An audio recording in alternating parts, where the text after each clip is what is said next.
Pues estoy tan aburrido que he decidido grabar un video. Vamos con la filosofía entonces. ¿Qué es la filosofía? Miren esta casetita que está bonita. Mírenla ahí. Dale.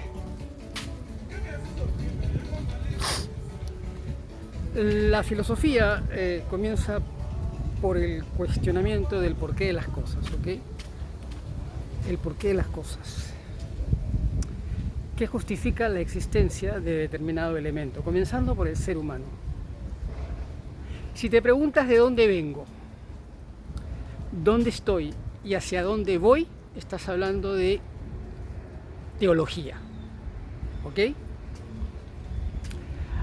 Hay ciertos vestigios de filosofía, pero sin embargo, ese tipo de formulaciones tienen que ver con la teología, ¿ok? Hasta ahí estamos de acuerdo. O digo, estoy de acuerdo conmigo mismo, mejor dicho. La filosofía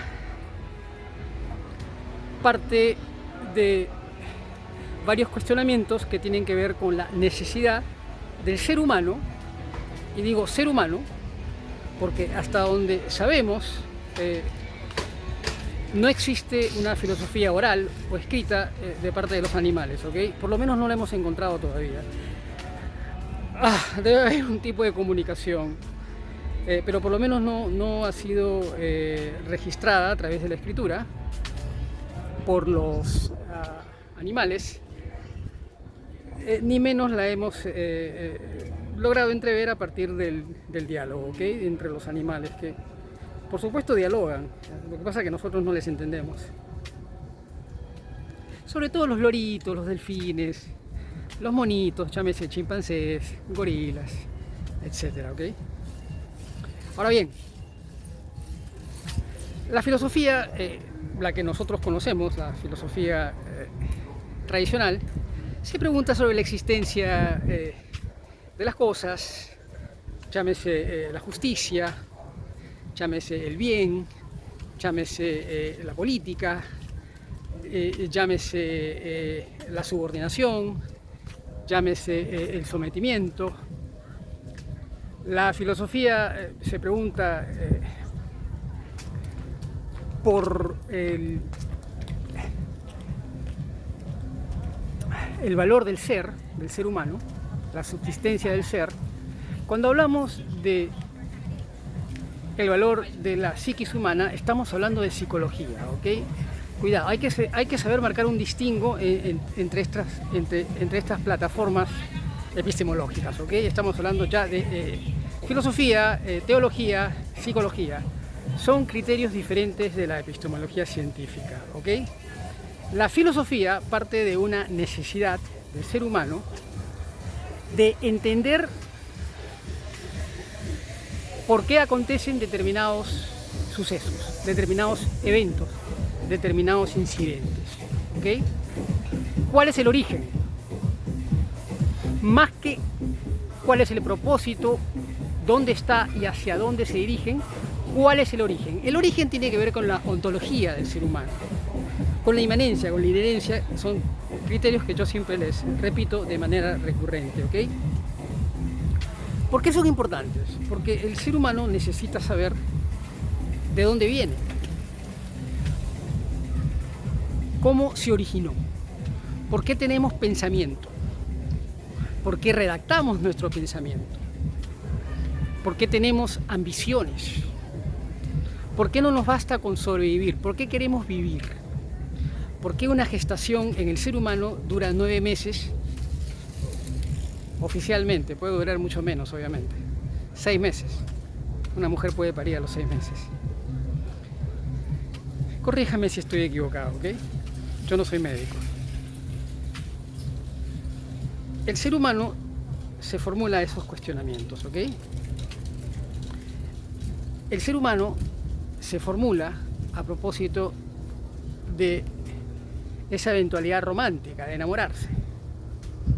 ¿Por qué me enamoro? ¿Por qué tengo una fijación con determinada persona? ¿Qué genera esta persona en mí? ¿Por qué migra de mí? un sentimiento diferente? ¿Por qué soy una persona diferente cuando pienso en esta mujer o cual sea tu orientación sexual, ¿ok? ¿Qué es lo que sucede en mí? ¿Qué es lo que acontece en mí? Porque finalmente el ser humano, en algún momento de su existencia, se va a formular la siguiente pregunta: ¿por qué obedezco un orden cromosomático? ¿Okay? ¿De qué se trata? ¿Cómo me originé? Ya les decía, la filosofía siempre apunta hacia el origen, ¿ok? ¿Cómo fui gestado? ¿Cómo fui concebido? ¿Por qué tengo que asumir esta responsabilidad al nacer? Al nacer, la responsabilidad la asumen los padres. Pero cuando uno va empezando a hacerse de la vida, a hacerse de la calle, los primeros pasos, uno empieza a tener responsabilidades. Porque los padres empiezan a dictar una suerte de documento, de constitución, sobre los hijos. Tienes que ir al baño, tienes que comer, tienes que acabar toda tu comida, tienes que tomarte toda la mamadera, el biberón. Ya tienes que dejar de chupar ese chupete, se dice, chupete. Bueno, me olvidé. Tienes que empezar a sentarte en el toilet, en el inodoro. Tienes que asistir al kindergarten, a la escuela primaria, a la secundaria. Ya a la universidad es un tema diferente. La facultad ya es una decisión personal en realidad, ¿no? Hay padres que obligan a los hijos a ir a la facultad.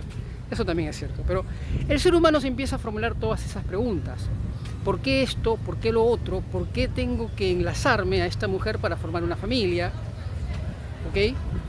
¿Por qué tengo que obtener determinado trabajo? ¿Por qué tengo que asistir a determinada facultad? ¿Por qué tengo que estudiar determinada carrera? ¿Por qué tengo que tener una cuenta bancaria robusta?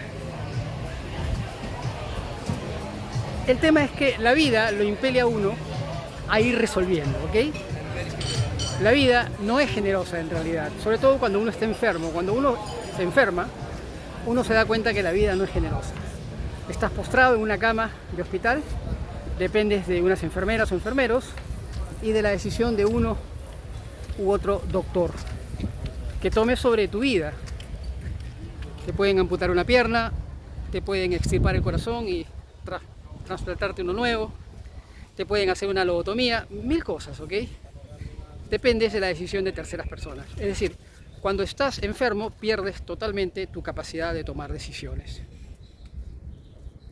Y entonces dejas de ser lo que pensabas que había sido toda una vida, un ser humano independiente. Porque para que seas un ser humano tienes que ser independiente, ¿ok? Cuando tú dependes de terceras personas, lamentablemente sigues siendo un ser humano. Escúchame bien lo que voy a decir. Sigues siendo un ser humano, pero ya no tomas tus propias decisiones. Desde la perspectiva espiritual, cristiana, teológica, Dios le dio al hombre la capacidad de dominar, multiplicarse y dominar, ¿qué? La naturaleza, la tierra, las aves de los cielos, los peces del océano, los dinosaurios. Y así fue. Nosotros siempre hemos dominado. Desde que hemos aparecido en la humanidad, hemos dominado el planeta Tierra. Te guste o no te guste, mala suerte, ha sido así. Y seguramente va a seguir siendo hasta que terminemos destrozándonos, que ya lo estamos haciendo. Estamos entusiasmados, eufóricos, en esta necesidad de destruirnos el uno al otro. Aconteció hace 3 años en Ucrania, la invasión rusa, y el año pasado, el 7 de octubre, en el ataque de Hamas al Estado de Israel. Es decir, nos estamos destruyendo. Pero siempre vamos a regresar a esa formulación, a esa pregunta. ¿Por qué estoy acá? ¿Qué hago acá? ¿Por qué tengo la capacidad de redactar mis pensamientos? ¿Por qué tengo 2 hemisferios en el cerebro? ¿Por qué tengo 2 ojos? ¿Por qué el sistema digestivo es tan brillante? ¿Por qué el sistema digestivo me define como persona? El sistema digestivo es el sistema que a mí más me impresiona del ser humano, ¿okay? Y además viene revestido en los animales, en los insectos. No sé si las plantas tienen una suerte de sistema digestivo. Corríjame si estoy equivocado. Creo que no. No estoy seguro, ¿ok? Creo que no. Corríjame si estoy equivocado. O si tendrían una simulación de sistema digestivo. Yo no soy... ¿cómo se dice? ¿Agricultor? No, agricultor no. Ingeniero agrícola. Yo no entiendo mucho de esas cosas, ¿ok? Pero el sistema digestivo da cuenta de la maravilla de lo que es el ser humano. El ser humano es un elemento maravilloso. Nuestros problemas comienzan cuando deseamos lo de los demás, ¿ok? El ser humano se mete en problemas cuando desea lo del otro. Ahí comienzan sus problemas. El piedrazo de Caín a Abel. Sintió envidia porque Dios había visto con elogio, con buenos ojos, la ofrenda de Abel y no tanto la ofrenda de Caín. Y ahí comenzaron los grandes problemas de la humanidad, ¿ok? Ahora bien, les decía, el ser humano en algún momento tiene que formularse la siguiente pregunta. ¿Quién creó este sistema digestivo? ¿Quién creó esta capacidad del corazón de bombear oxígeno? ¿Por qué los pies y las manos están tan bien articulados de tal manera que nos permiten a los seres humanos dominar el mundo? La articulación de los pies. Yo hago mucho jogging, ¿ok? Bueno, por lo menos una vez cada 15 días, 2, 3 veces al mes. ¿Por qué tenemos esa capacidad de correr, loco? De escaparnos, de participar en unas olimpiadas. Los pies son una cosa impresionante, loco. Las manos. Acá.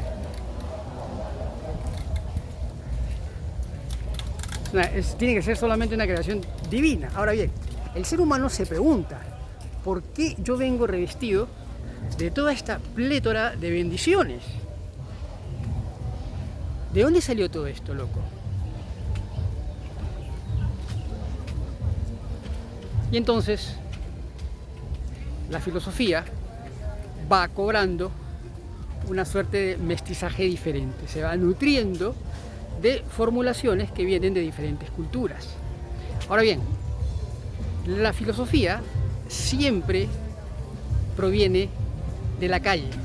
La calle es la que marca el conducto, el derrotero y el destino de la filosofía. Es a partir de la calle en que aparecen los filósofos. Filósofo no es aquel que estudia filosofía, no es aquel que estudia una licenciatura, una maestría o un PhD. Filósofo es el que habla estupideces a propósito de lo que acontece. ¿Dónde? En la calle. Lo que acontece en la calle. Eso es filosofía. Pero no el que redacta las noticias, sino el que se pregunta por qué. ¿Por qué esto? ¿Por qué lo otro? ¿Ok? Cuando tú te formulas la siguiente pregunta, ¿por qué hay movilidad social? ¿Por qué existen castas sociales? ¿Por qué existen divisiones? ¿Por qué existen privilegios? ¿Por qué existen villas miserias, pueblos jóvenes, asentamientos humanos, shanty towns? Estamos hablando de sociología, ya no estamos hablando de filosofía, ni de psicología, ni de teología, estamos hablando de sociología, ¿ok? Ahí aparece la sociología. Me estoy acordando de un libro muy interesante, El otro sendero de Gorriti, el Embógen, lo leí hace más de 30 años. Cosa curiosa. Entonces, el ser humano ha tratado de elaborar respuestas a propósito de su existencia. El tema es que no lo ha logrado, ¿ok? No lo ha logrado. Y me remito a autores como Heidegger, que a mí siempre me ha impresionado, Martin Heidegger. Me remito a autores como Bertrand Russell. Yo he leído mucho, ¿ok? Pero Bertrand Russell es un monstruo, un animal. el único autor secular que ha hecho me ha hecho llorar. Al leer a Bertrand Russell me brotan las lágrimas porque me parece un animal de escritor. Animal de escritor. Yo lo leo en su lengua original, ¿ok? Que es el inglés. Y después hay miles de autores. Yo he leído mucho. Wittgenstein, Spinoza, Hegel, Nietzsche. Pero ninguno me ha llamado tanto la atención como Heidegger y como Bertrand Russell. Ahora, Bertrand Russell no solamente es un gran filósofo, sino que además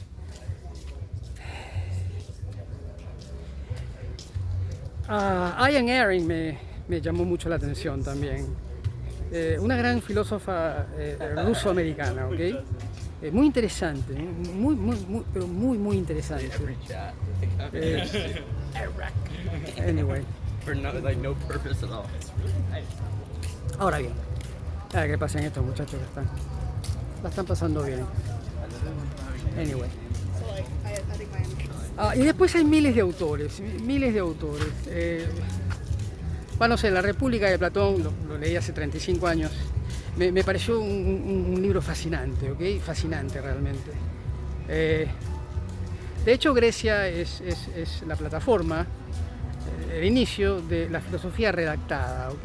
De la filosofía redactada. Ya existía filosofía antes, previo a la emergencia de Grecia y de Macedonia.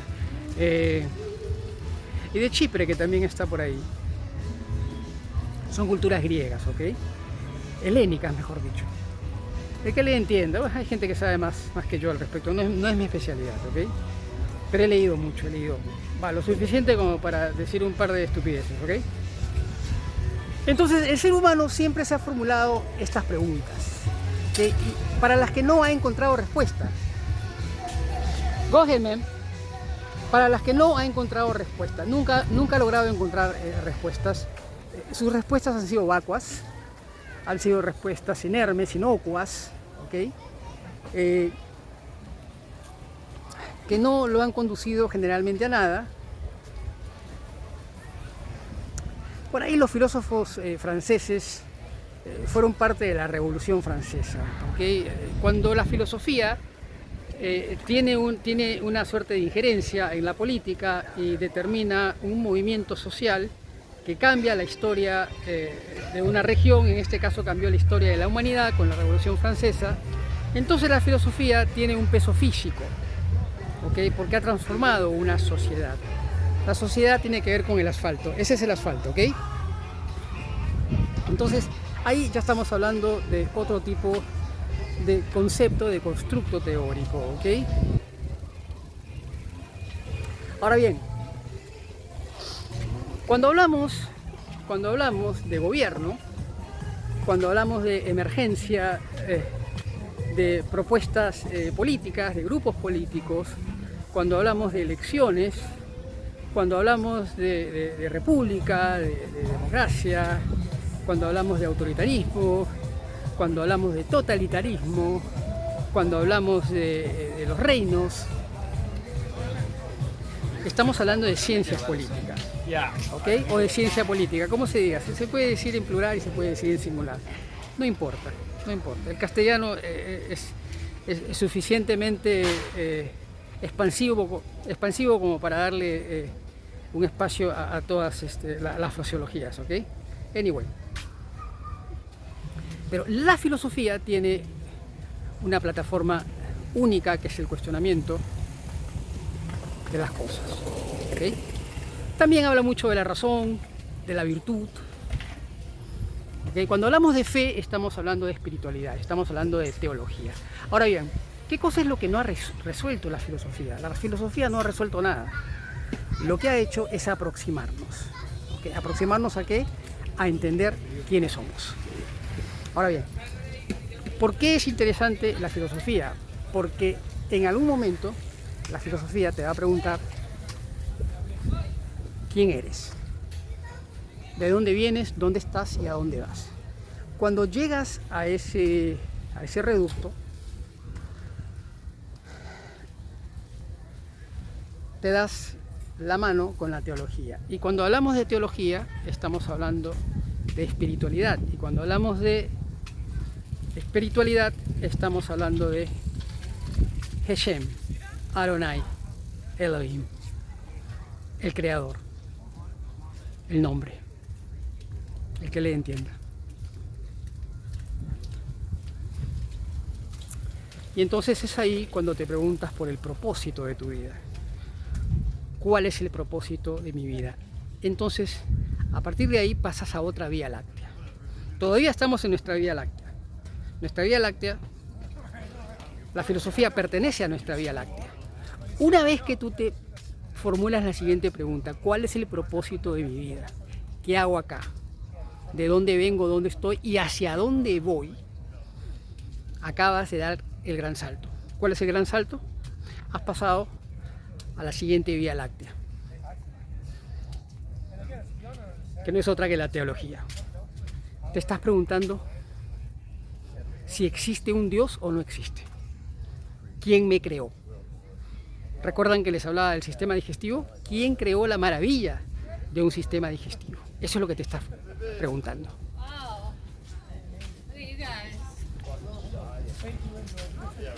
Síganme porque esta parte es muy importante, es trascendental, ¿ok?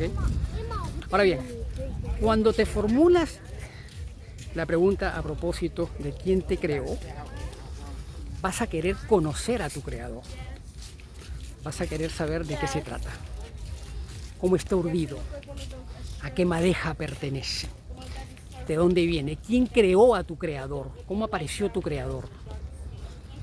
Entonces ahí te vas a preguntar a propósito del bien y el mal.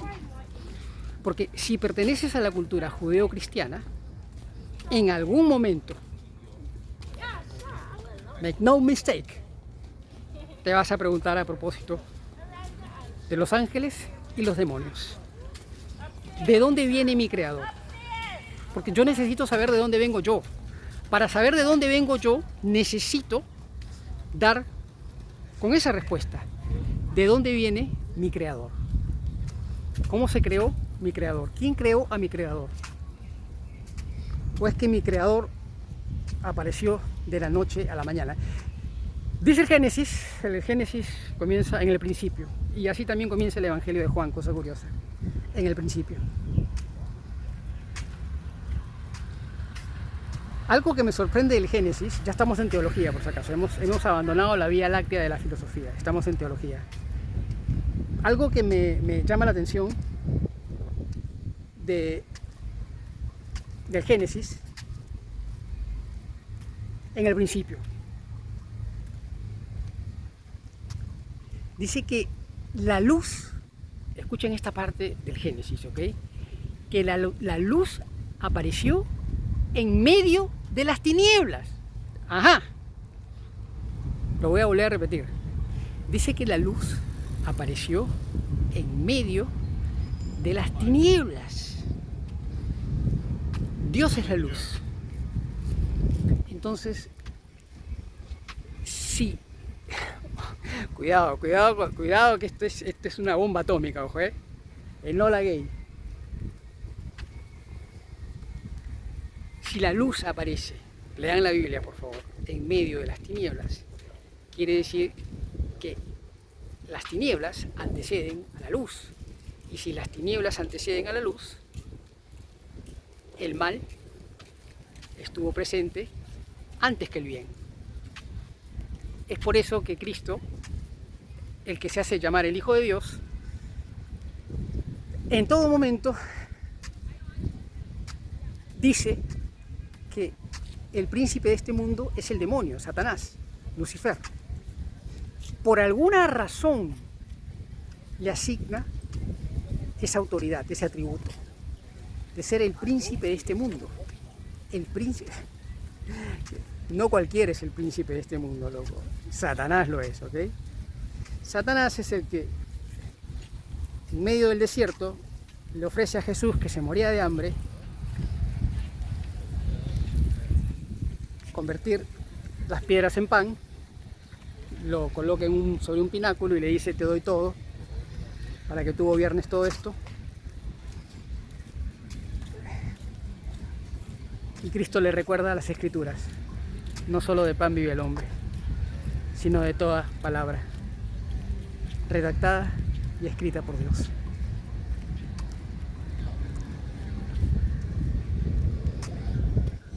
Entonces, en la teología, desde la filosofía, te vas a formular la siguiente pregunta. ¿Quién es Dios? ¿Qué tiene que ver conmigo Dios? ¿Qué puede hacer por mí? ¿Qué propósito tiene para mi vida? ¿Cuáles son sus necesidades con respecto a mí? ¿Qué es lo que yo puedo hacer por Él? ¿Por qué me ha clavado 10 mandamientos? 2 según Jesús. Amar a Dios sobre todas las cosas y al prójimo como a uno mismo. ¿Por qué me exige vivir la vida cristiana? Si fueras judeo-cristiano, ¿ok? Que es mi caso.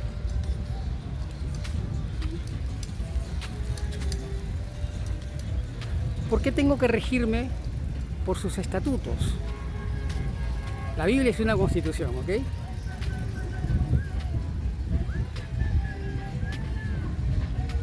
Y entonces ya estamos en otro terreno, estamos en la teología.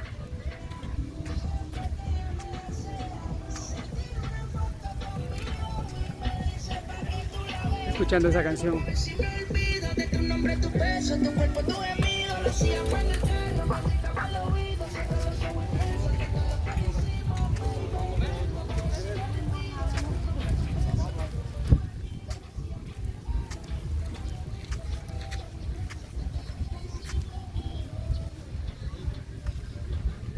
Es a partir de la teología que el ser humano no solamente descubre cuál es su identidad, sino la razón por la que vino a este planeta Tierra. Es a partir de la teología que nosotros nos preguntamos, loco, ¿quién eres? ¿Cómo estás constituido? ¿Dónde estás? ¿Dónde vives? En la Biblia Jesús dice que su Padre tiene muchas mansiones y que está preparándolas para nosotros. Vives en una mansión, tienes una llave. ¿Cómo entras a tu casa, loco? ¿Tienes un toilet? ¿Tienes una alacena? ¿Qué es lo que tienes? ¿Una refrigeradora? No me digas que tienes un walkie-talkie o un speaker. Tienes un celular, loco. ¿Cuál es tu número? Te puedo llamar. ¿Qué tienes? ¿Un teléfono fijo o un celular? O de repente tienes un teléfono en el reloj. ¿Qué es lo que tienes, loco? ¿Qué tienes? ¿Una motocicleta? Cristo dice en la Biblia que su Padre es espíritu, lo cual me llama poderosamente la atención, ¿ok? Porque lo está singularizando. De alguna manera, de manera taxativa, lo está reduciendo a ser solamente espíritu. Y entonces ahí entiendo por qué vino su Hijo hecho carne. Jesucristo vivió con nosotros, convivió con nosotros 33 años. ¿Qué se trató de un experimento de Dios? Si se trató de un experimento, le fue bastante bien porque fue todo un éxito. Al día de hoy, la Biblia es el bestseller a nivel mundial y ha transformado la vida de muchas personas. De modo que Jesús tuvo que haber tenido éxito para que nos marque el calendario hasta el día de hoy. Le marque el calendario a los norcoreanos, a los chinos, a los árabes, con lo que les duele, les marca el calendario. Judío además. Judío. Y entonces, cuando te empiezas a formular esas preguntas, empiezas a encontrar respuestas. ¿Cómo encuentras las respuestas a propósito del Dios judío cristiano? En su palabra. En su palabra. En su palabra. Ahora, su palabra está compuesta por 2 libros, el Nuevo y el Antiguo Testamento, ¿okay?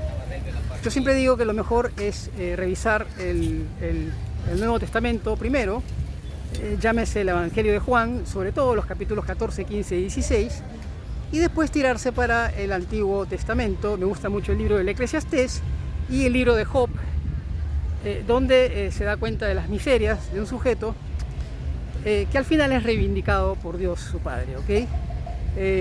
Hay historias muy interesantes. La Biblia es muy loca, es un libro hermoso. Yo la leo todos los días. La leo, como se diga, no importa. Todos los días de mi vida. Y me recuerda lo estúpido que soy, lo tarado que soy, lo inútil que soy, ¿no? Y me dice que mis días están contados. Hay un pasaje de la Biblia que un fulano se sentía tan contento consigo mismo, estaba tan satisfecho con su vida que dijo, no sé qué hacer con mi vida, tengo tanto que creo que no sé dónde guardar mis cosas, loco. Tengo de todo, me sobra de todo. Voy a construir 2 graneros más para ver si puedo repartir mis cosas, loco. De repente necesito un almacén más grande. Y se aparece una voz en off que dice lo siguiente, la voz de Dios: loco, si supieras, esta noche vengo a recoger tu alma. Esta noche vengo a recoger tu alma. ¿Qué les parece? Y nosotros nos matamos por acumular esto, acumular lo otro, lograr esto, lograr lo otro. Queremos que nuestro resumen, nuestro currículum vitae, nuestra hoja de vida, cada día esté más contundente, más abundante, más convincente. Y la vida no es así, men. La vida no es... Volvemos a lo mismo. Un día vas a estar postrado en una cama. Este es un local de locas muy popular en Estados Unidos. Creo que es el segundo o tercero más popular de todo Estados Unidos. Anyway, eso se levantan buena guita también. Y entonces, la vida va cobrando sentido. ¿Cuándo? Cuando conoces a tu creador. ¿Okay? Cuando conoces a tu creador. ¿Por qué? Porque tu creador te va a ir marcando una suerte de sendero, ¿ok? En ese sendero vas a encontrar muchos impedimentos, muchos rompemuelles, ¿ok? Que lo vas a tener que ir saltando uno tras otro. ¿Para qué? Para conocerle, para conocer a tu creador. Vas a cometer muchos errores, lo vas a abandonar, le vas a escupir en la cara, lo vas a insultar, vas a transgredir su ley, vas a regresar, te vas a volver a retirar, vas a volver a regresar, te vas a volver a retirar, te vas a abandonar. Y un buen día él va a tomar la decisión con respecto a tu vida. Un buen día él te dirá, loco, hasta aquí llegamos. No lo quería decir, pero a mí me tocó una vez estar frente a él, loco, frente a su hijo. Estuve frente a su hijo, men. Y me miró con una cara, loco, como diciéndome, qué decepcionado estoy de ti, Miki. Con todo lo que te he dado. Eres un zapato. Me miraba, no me decía nada. Me miraba simplemente y movía la pierna derecha hacia adelante y hacia atrás, hacia adelante y hacia atrás. Lucía como 4 o 5 años más viejo. Tenía como 38, 39 años, por ahí 37 como mucho. No quiero describir cómo estaba vestido ni cómo lucía, pero solamente el encuentro que tuve con él. Y yo pensé que me iba a golpear, loco, porque el mensaje, la forma en que me miraba era: qué decepción, loco, qué decepción, qué decepcionado estoy de ti. Estoy tan desalentado contigo, con todo lo que te di, mira lo que has hecho de tu vida. Y yo lo miraba esperando que me golpee, loco, que me golpee. Sentía que me iba a golpear, men. Y así habrán pasado, estábamos en una oficina y había un escritorio al costado de su mano derecha. Recuerden, él empujaba el pie derecho hacia adelante y hacia atrás. En inglés se dice pacing. He was pacing back and forth. Y me miraba y yo lo miraba con mucho temor, tenía miedo, loco. Y en un momento como que me mira y me dice: lo que estoy a punto de hacer no lo tendría que hacer, porque algo me dice que la vas a volver a cagar. Y pensé que me iba a golpear y de pronto los dos brazos le crecen y ¡pum! Me golpea la frente y la parte inferior de la frente y la parte superior de los ojos. Y yo abrí los ojos y despierto. Lo primero que dije fue Ivette, Ivette, llamé a mi esposa. Y mi mujer me agarra y me dice, Miguel, ¿qué pasa? ¿Qué pasa? No, que me ha pasado esto. Y le digo, no sé si fue un sueño, una visión. Creo que fue una visión, entre sueño y visión. Pero lo vi, loco, una cosa muy, muy alucinante, ¿no? Lo más alucinante, verlo cómo estaba vestido. Todo, loco, le vi las sandalias. Una cosa muy loca, men. Su túnica loquísima. La tela de la túnica era muy loca, los colores eran muy locos. No le vi la cara, cosa curiosa, él no me permitió ver su rostro. Me hizo entender cómo estaba constituida su nariz y sus labios. Me llamó mucho la atención que era europeo, parecía como del norte de Italia, cerca de Florencia, ahí en la frontera con Suiza, con Alemania, con Francia. Me parecía que venía de esa zona. Tenía el cabello curly, como con rulitos y como quemado por la playa. No lo tenía largo hasta los hombros, sino lo tenía simplemente orondo, pero más que eso no, ¿ok? Estaba muy fit, loco, muy in shape, ¿me entiendes? Se veía fuerte, loco, los brazos fuertes, men. Me acuerdo verle las pantorrillas las tenía henchidas, ¿ok? Estaba como bien curtido, loco, bien curtido. Se notaba fuerte, men. No sé, como una suerte de guerrero. Y su túnica era en two piece. No tenía un stash, no tenía una banda, no tenía nada de eso. Básicamente fue eso lo que vi, y ahí abrí los ojos, y después con el paso del tiempo yo logro entender más o menos cuál fue su mensaje, ¿ok? Qué fue lo que me quiso decir. Y me estaba dando una última oportunidad. No la caes. Te doy la última oportunidad de tu vida, loco. No la caes. Te voy a dar más de una llave, pero quiero que la cuides. Y me mostró un escritorio al costado, loco. Había un escritorio al costado, a su mano derecha. Estábamos de pared a pared. Era una oficina. Y había gente al costado de esa oficina. Había un escritorio, loco. En el escritorio no me acuerdo lo que había. No sé si habían libros, artículos de escritorio. Solamente estábamos él y yo en esa habitación. La habitación que era una oficina en realidad. Por el escritorio, digo, ¿no? Él estaba de un lado de la pared y yo estaba del otro lado. Y hoy por hoy me doy cuenta esto fue antes de que aconteciera la desgracia, la tragedia de mi mujer. Pero un poco como que me advirtió todo lo que se venía para más adelante. Pero también me advirtió lo que se venía para mi vida y que me tenía que cuidar.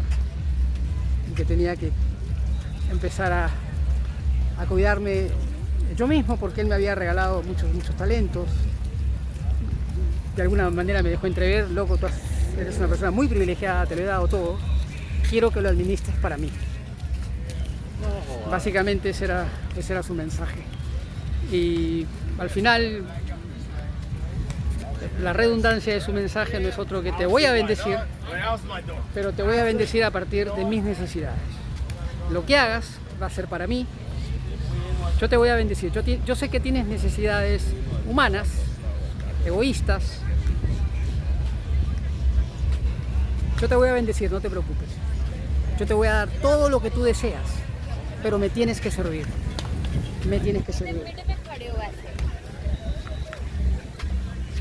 Porque yo te he creado. Yo soy tu creador. Y yo te voy a dar esta oportunidad.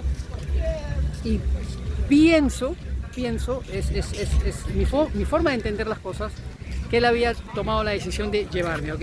Pienso que yo no iba a vivir mucho en realidad. Yo tengo 58 años, eso sucedió 2019, 2020. Yo tengo la fecha apuntada, así que eso no es ningún problema. En mi Hotmail account tengo la fecha apuntada.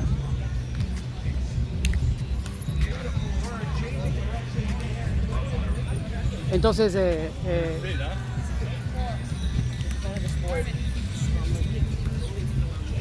Y esa es la teología.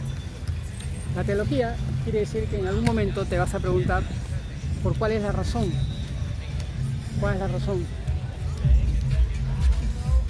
¿Cuál es la razón de tu vida? En el caso de la teología judeo-cristiana, te vas a encontrar con tu Creador, generalmente a partir de su Hijo Jesucristo. Generalmente, no siempre, ojo, pero Él dijo: yo soy el camino, la verdad y la vida, nadie llega al Padre si no es por mí. Juan capítulo 14, versículo 6, ¿ok? Es quizás la frase más importante de la Biblia. Hi, Teresa! Teresa! How are you? How's everything? Yeah. No, I'm just taping for me. That's okay. Let me grab $5. Grab it. There we go. Hey! That's smart. Thank you. Do you remember me? Yeah, we did the interview together. We did the yeah, we did the interview. That's smart. Yeah, they did pretty good, but didn't make any money. But I'm fine. I'm good. Okay. Hopefully, maybe next summer. I might make some money later on. Yeah. Maybe. God bless you, Therese. Okay. God bless you, brother. There we go. Esa es Teresita que la entrevisté la vez pasada. Y entonces esa es la vida, loco. Esa es la vida, men. Y hoy busco lo mejor para mi nación. La gente no tiene esa visión, esa capacidad, ese entendimiento de las cosas. A mí me tocó vivir una vida muy especial, men. Una vida demasiado especial. Demasiado especial. A la que le saqué el jugo. Pero estaba a punto de destrozarme el cerebro, men. Estaba a punto de destrozarme el cerebro.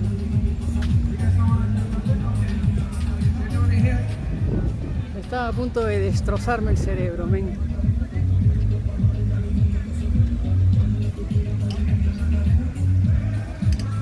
¿Qué cosa es esto, men?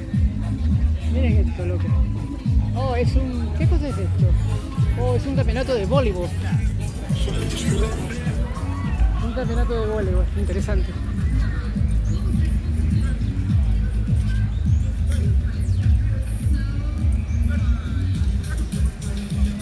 Bueno, si de algo puedo estar contento, que le saqué el jugo a mi juventud, carajo.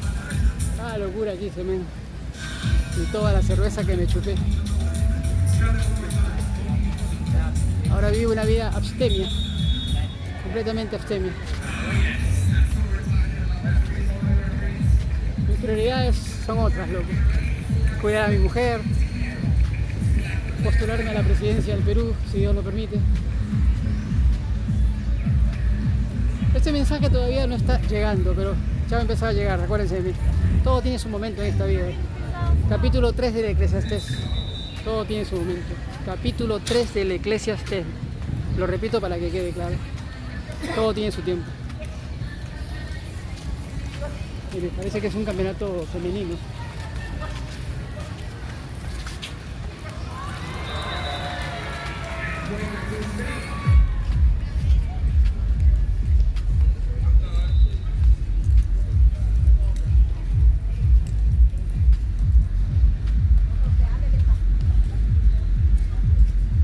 Ahora, el ocio también es parte de la filosofía, ¿ok? El ocio te permite pensar con mayor facilidad. Cuando tú haces el ocio, de alguna manera te escapas de los temores, de los tormentos, de las torturas, de las tribulaciones, ¿ok? El ocio te permite pensar con la cabeza más sesuda, te aleja de la tribulación, ¿ok? Es por eso que a partir del ocio, cuando yo he tenido la oportunidad de hacer uso del ocio, han salido mis más grandes proyectos, ¿ok? Ahora estoy en un proyecto muy grande en la zona del Indo-Pacific. Me lo están a punto de entregar, no sé, 3 semanas, un mes por ahí. Me estoy asociando con gente Power Ranger, ¿me entiendes? Gente más fuerte que yo, que me permitan hacer toda la parte del marketing y cosas por el estilo, porque a veces no es solamente desarrollar el producto, tienes que saber exponerlo, ¿ok? Ese es... Esa es una pieza de todos estos elementos del sistema que a veces es más trascendental que el mismo producto o servicio, ¿ok? Y que generalmente no se considera, no lo consideramos. Así que estoy en eso. Eso me tiene, y mi trabajo, por supuesto, también, ¿no? Pero son cositas que a mí me hacen sentir que esta vida vale la pena para vivir. Y que si no las tuviera, bueno, yo vendría con otra estupidez. Siempre estoy haciendo una que otra estupidez. Agradecimiento, loco, agradecimiento de tener a mi mujer conmigo todavía, a pesar de la tragedia, ¿no? Todavía Dios ha permitido que la tenga conmigo, man. Y no sé por cuánto tiempo. Man. Cada día es una bendición, cada día es un regalo de Dios. Poder estar juntos todavía. Hemos tenido que resolver muchos temas de carácter personal, ¿ok? El que le entiende. Muchos temas de carácter personal. En inglés se dice personal affairs. Todo muy triste, loco. Muy triste. Pero así es la vida, men. Así es la vida. Y ahí está la pregunta filosófica, ¿por qué no? ¿Por qué? Y he hablado con el Señor, le hablo. Yo sé por qué lo hice, Miguelito, me dice. Yo sé por qué lo hice. Él me dice, Miguelito, yo sé por qué lo hice. Loco, se te fue la mano, men. Yo sé por qué lo hice. Y le pido que se la lleve, cuando se la lleve, la cuide, la tenga con él, que estén juntos, que me espere. A veces le digo a mi esposa Ivette, cuando llegues y estés con el Señor, mándale este mensaje de parte mía, dile esto. Agradécele mucho por estos 18 años juntos. Hemos estado 18 años juntos, ¿no? Aquí nos conocimos en South Beach. 18 años juntos, ¿no? 18 años de una enorme felicidad, mucho. Enorme felicidad.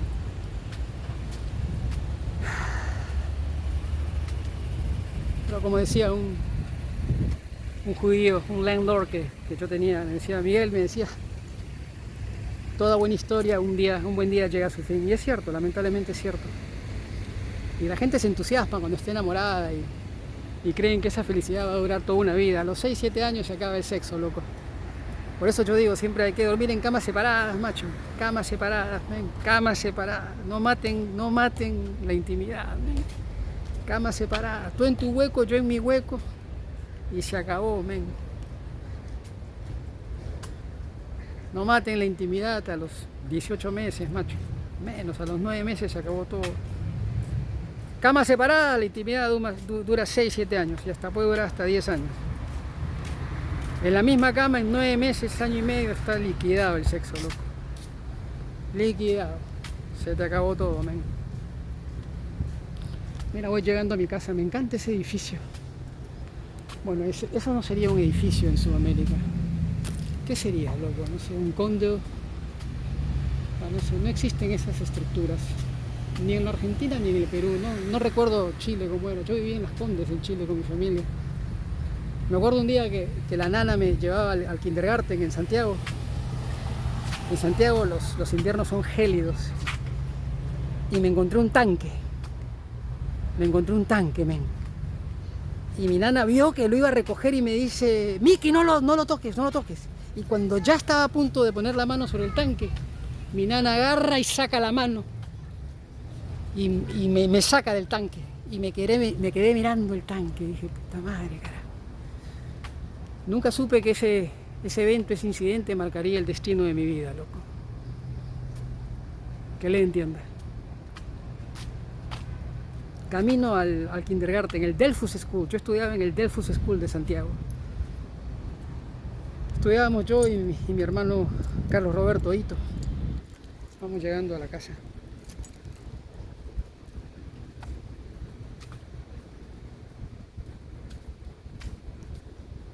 Gente muy buena en Chile, la familia Johnson, el flaquito de la barra. Muy amigo de mi padre, de la Universidad de Chile. chileno es un buen tipo, pero yo los tengo de cuño por lo que pasó en la guerra con Chile, no en la guerra del Pacífico. Quítense esa estupidez de la cabeza. Si llego a la casa de Pizarro, le meto 25 a esta Carmen McEnboy. 25 le voy a meter a eso. Ya va a ver, ahí está la Ford Ranger. Miren lo que es esta máquina, loco. Un maquinón. Un maquinón. Miren lo que son esas ruedas, loco. Miren lo que es eso. Un maquinón. Un maquinón.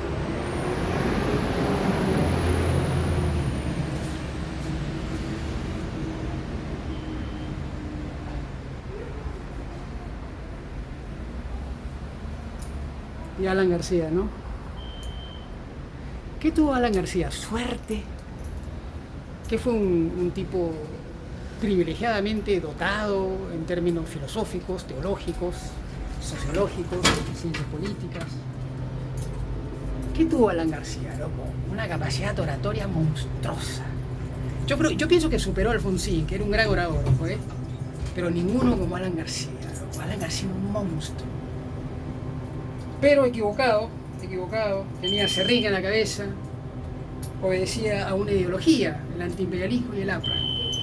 Mientras Chile se conducía a partir de la globalización desde finales de los 60, el Perú apostaba por el antiimperialismo y el APRA. Así de equivocados estábamos, ¿eh? Así de equivocados estábamos. Y después nos preguntamos por qué, ¿no? ¿Por qué los dólar move? ¿Por qué Vázquez Bazán? Así de equivocados están. Miren, ese es el Continuum y ese es el Puerto Fino. El edificio es espantoso, Dios mío, es una cosa. Pero... Y ahí está el puerto de Miami. Puerto de Miami, ¿no? Eso ya no es Miami Beach. Esto es Miami Beach. Bueno, los voy dejando entonces. El Mar de Grau presente. Arriba, siempre arriba. José Quiñones. Viva la nación peruana. Bendiciones.